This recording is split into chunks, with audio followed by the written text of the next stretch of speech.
Wow, wow, wow, wow.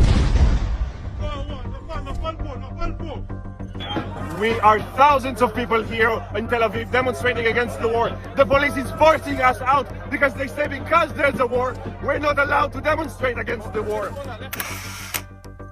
Bukannya Iran, tapi Israel lah yang diambang keruntuhan. Sinyalnya mulai kelihatan. Di jalanan Tel Aviv, bendera-bendera protes mulai bermunculan. Bukan lagi soal politik biasa, tapi tuntutan untuk mengakhiri perang dan menjatuhkan rezim. Dan yang paling mengejutkan, krisis ini bukan cuma soal politik, tapi sudah menyentuh jantung militer. Kepala Staf IDF, Eyal Zamir, secara terbuka mengakui kalau militer Israel sedang menghadapi krisis personil serius. Kalimatnya tegas. Jika tidak ada solusi, IDF bisa runtuh. Ini bukan lagi sekadar tekanan dari luar, ini krisis dari dalam. Di video ini kita akan bongkar semuanya. Dari gelombang protes, krisis internal, sampai kemungkinan masa depan politik Israel. Karena yang sedang terjadi sekarang bisa jadi titik balik paling menentukan dalam sejarah Israel.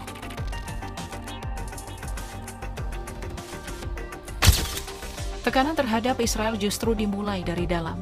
Di pertengahan Maret, protes masih terlihat kecil.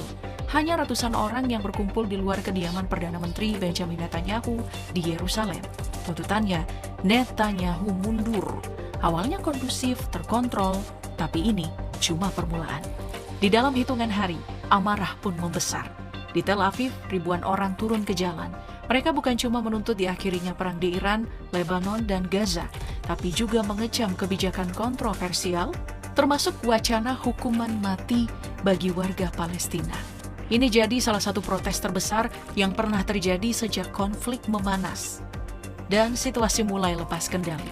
Bentrok antara polisi dan demonstran tak terhindarkan. Bahkan militer IDF ikut dikerahkan untuk membantu mengendalikan situasi. Masalahnya, fokus mereka terpecah. Di luar bertempur, di dalam menghadapi rakyatnya sendiri. Ini memperparah krisis personil yang sudah ada. Untuk menutup kekurangan, Mahkamah Agung Israel sudah lama memutuskan bahwa pengecualian wajib militer bagi komunitas Yahudi Haredi tidak lagi berlaku. Artinya mereka sekarang wajib masuk militer. Surat panggilan mulai dikirim, pemeriksaan dijadwalkan, ancaman sanksi hukum pun disiapkan. Tapi responnya keras. Banyak dari komunitas ini turun ke jalan, menolak kebijakan yang dianggap merusak identitas religius mereka. Sebagian bahkan lebih memilih dihukum daripada meninggalkan studi agama. Di sisi lain, penolakan juga muncul dari generasi muda. Di Tel Aviv, sekelompok pemuda membakar surat panggilan militer mereka di ruang publik. Mereka dikenal sebagai Refuseniks, menolak bergabung dengan IDF karena tidak ingin terlibat dalam operasi militer yang berdampak pada warga sipil. The IDF is continuing to behave the same way it's behaved since Israel's founding, which is furthering horrible death and violence and a circle of blood for everyone. Kalau di jalanan muncul protes di level elit, krisisnya jauh lebih serius. Di utara Israel, situasinya mulai terbuka ke publik. Wali kota Margaliot, kota kecil di perbatasan Lebanon, bahkan sampai menangis di televisi nasional. Ia meluapkan kemarahan atas kehancuran kotanya akibat eskalasi dengan Hizbullah. Tuduhannya jelas. Pemerintah dan militer gagal melindungi warga. Hal serupa pun datang dari wali kota Kiryat Shmona. Kota terbesar di utara itu kini hampir kosong. Dalam rapat resmi, ia mengungkapkan kalau sebagian besar penduduk harus dievakuasi karena situasi yang tidak lagi aman.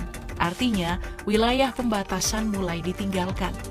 Kritik juga datang dari level politik tertinggi. Pemimpin oposisi Yair Lapid menuding pemerintahan Benjamin Netanyahu menjalankan perang tanpa arah yang jelas. Dampaknya terasa langsung.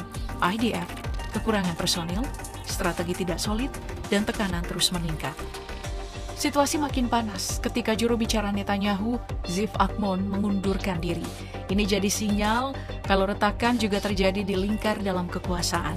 Nah, yang lebih mengguncang, pengakuan dari Ram Ben Barak.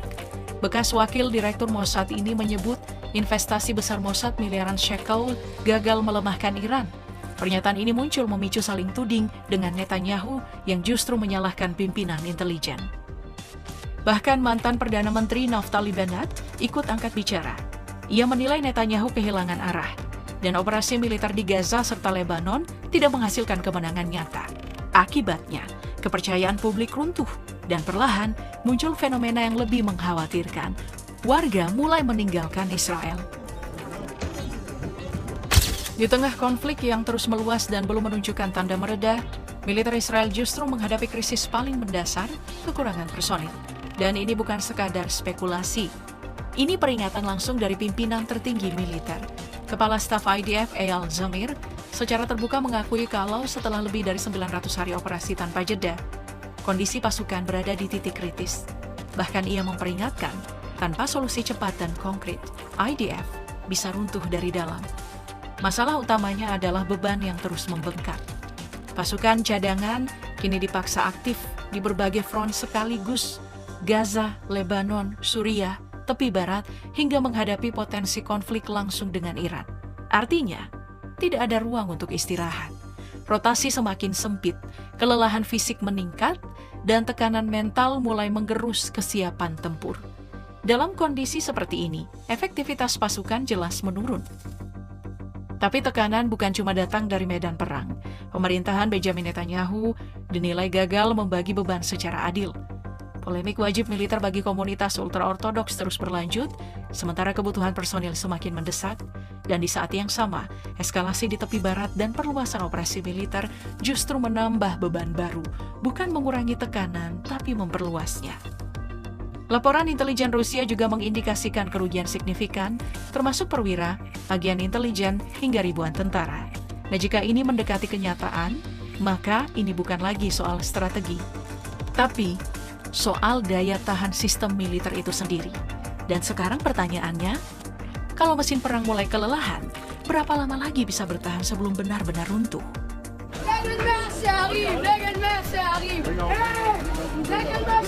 Mungkin bukan lawan di medan perang yang akan lebih dulu menjatuhkan Israel, tapi tekanan global yang terus membesar. Dulu, Israel dikenal memiliki dukungan kuat di panggung internasional. Tapi sekarang, arah angin mulai berubah. Pemerintahan Benjamin Netanyahu menghadapi tekanan dari berbagai sisi, bukan cuma militer tapi juga hukum dan opini dunia. Salah satu yang paling krusial adalah gugatan dugaan genosida di Mahkamah Internasional. Kasus ini diajukan oleh Afrika Selatan pada akhir 2023, menuduh Israel melanggar konvensi genosida tahun 1948 dalam operasi militernya di Gaza. Seiring waktu, dukungan terhadap gugatan ini terus bertambah. Spanyol, Turki, Irlandia, sampai sejumlah negara Amerika Latin, kini Islandia dan Belanda juga mulai ikut mengambil posisi. Artinya tekanan ini bukan lagi suara minoritas, tapi mulai jadi arus utama.